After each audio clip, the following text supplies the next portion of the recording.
Guys, I'm Jamie. Welcome to our channel. Today we'll have Amanda and Rod here. I'm Rod from Canada. Hi, I'm Amanda. I'm a local here. So we're here in a typical Jiaxing restaurant in Moon River.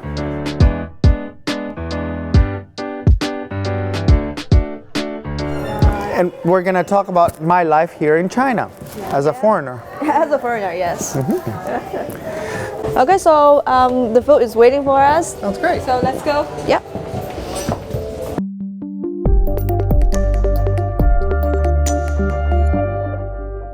The fish. The fish's name. Do you know that fish's name?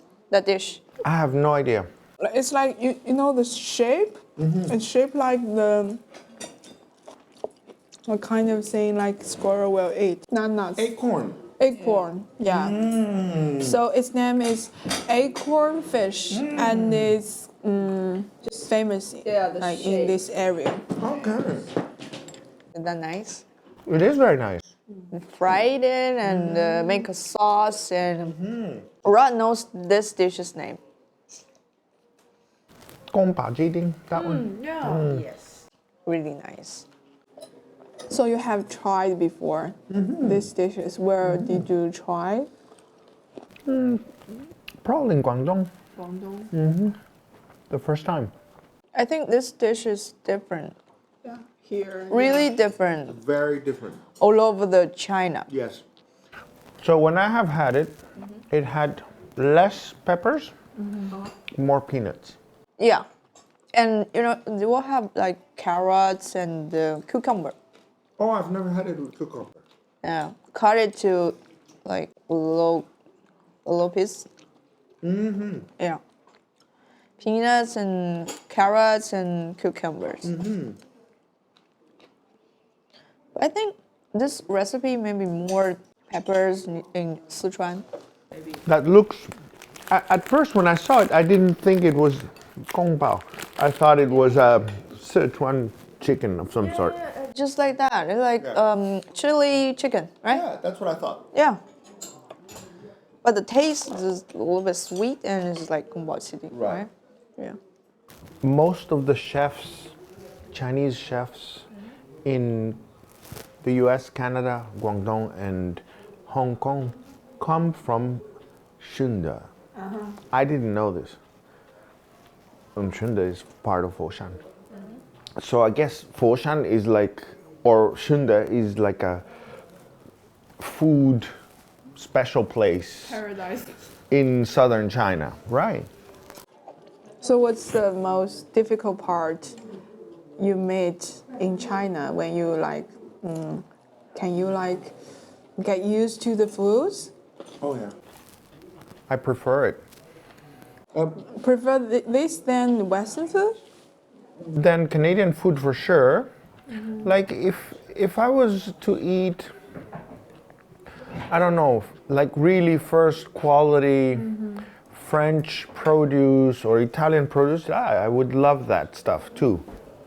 Well, in general, so far I have felt more comfortable in China than in Canada. Yeah. I'm not really such a huge fan of Canada. You talked about that with us before, right? Yeah. It's like Canada's house, really expensive. Right, the housing is really expensive. The weather is cold. And there is this sort of left-wing ideology everywhere that really bothers me. Yeah. And I prefer sort of the Chinese ideology, which is more like family-oriented and business-oriented. So there is a focus. Chinese people love money and they love family. And I'm kind of that way too. So I feel very comfortable with that. Like your personality actually similar with Chinese people, not like Western countries. Seems that way.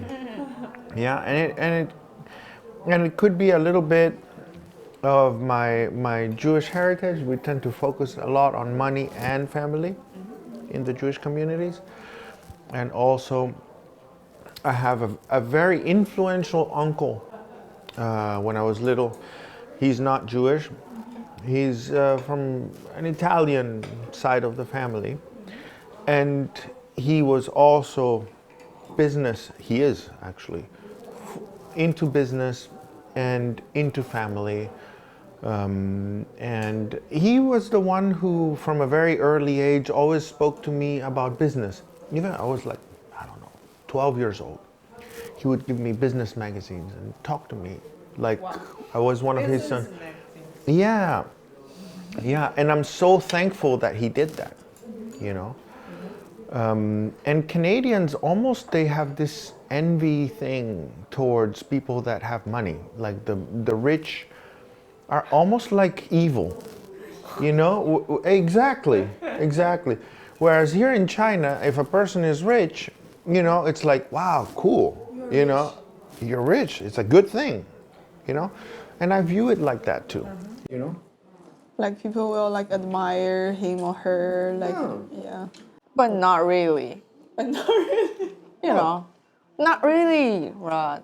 What do you mean not really? Just from the face? Yeah. Well, maybe, but that's already a start. But in general, in society, in China, rich people are not viewed as somebody who did something negative, but rather as somebody who is successful, somebody that you want to be like them. Like a model or something. Yeah.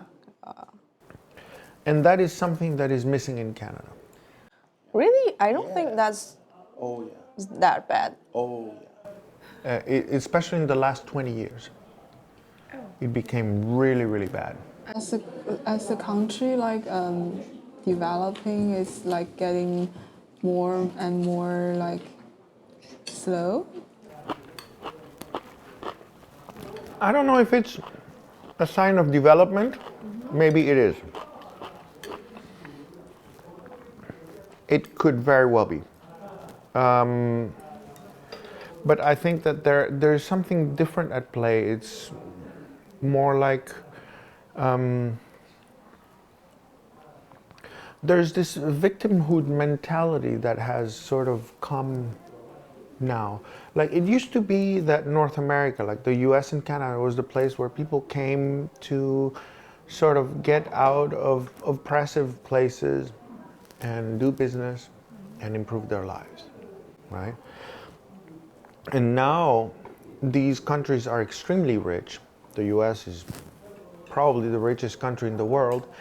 Yet a lot of people that are born there, they have this victim mentality, like they have been stolen from, you know, and they're always complaining, you know, oh, my ancestors were slaves, or my ancestors were this. And actually they were born, you know, with a silver spoon in their hand, you know, with all the luxuries, you know. Even the poor in the US are richer than rich people in other countries, you know. So I feel more comfortable in China in that sense. Yeah. And at least the places where I've been to, like I know that there are still some places in China that are poor. I'm aware in the country, right? But the places where I have been were very modern, you know, and I was very comfortable. There was everything that I needed. There was no hardship really, right? And I remember when I went with you to somewhere in Chaoshan, was it in Shantou, that the lodging was not so good, and you were so unhappy, you know, the little apartment that you girls rented. You said, I've never stayed in these conditions ever in my life. And I was like, I have. So you are comfortable about that, right? I was, but she was red in the face, like not happy. So you said like your family, your uncle, the businessman, right? So why you were not staying in Canada and do some business? Well, come to China. Yeah. about 4 years ago, I went through a very, very painful divorce. And I was a businessman at that time. I had a business. I'm a musician. So that days you did the business, right? So I was an importer of musical instruments from China to Canada. And then my wife and I, my ex-wife and I, sold the instruments in Canada. We marketed them and sold them. And the business didn't survive the divorce. Because it was a good business, but it was a business where if we hired a bunch of employees, then it would take up all the profit, right? So, and she did things that I couldn't do, and I did things that she couldn't do. And once we split up, we tried to split the business. Like she took part of the business and I took the other part, but actually it didn't work out. So have you ever thought about like in China, be a businessman? Yeah, I definitely have. But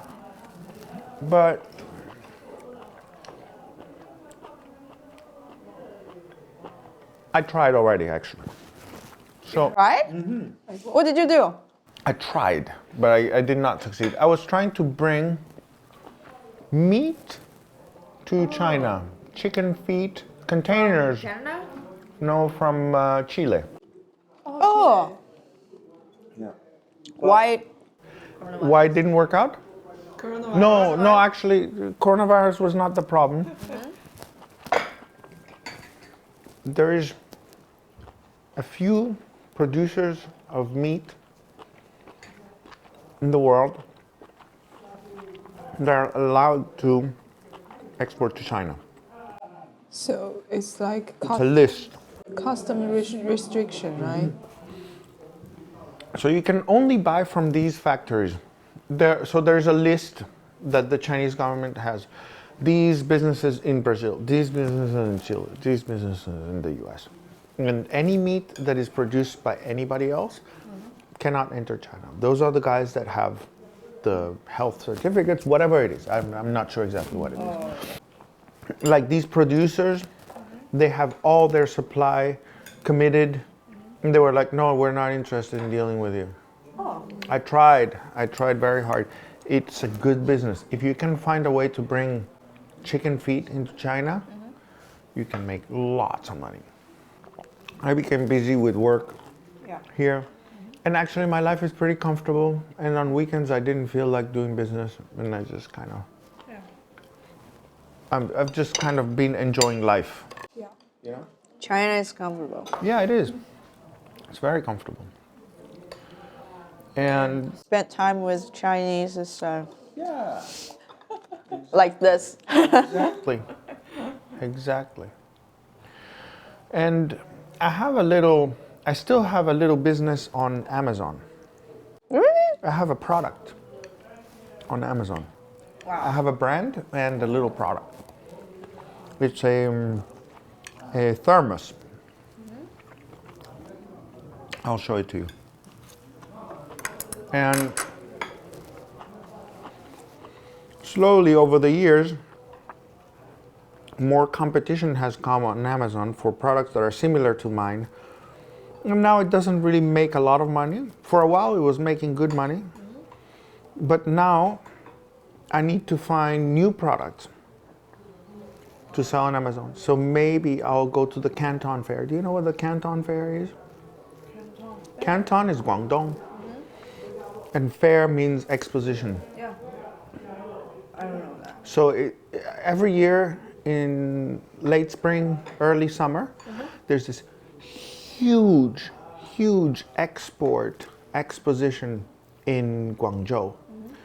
Like bigger than many cities. Wow. Yeah, huge. And so I want to go there to look for products. So when, like summer? Late spring, early summer. So Topia Thermos, that's my product. There's a couple of YouTube videos about it. And 哦，真空保温杯，对。And So you are the retailers, right? I'm the producer and retailer. So I hire a factory in China that makes it for me and brands it for me. The brand belongs to me. The brands belongs to you? The brand belongs to me. Oh. The product belongs to me. That's new to me.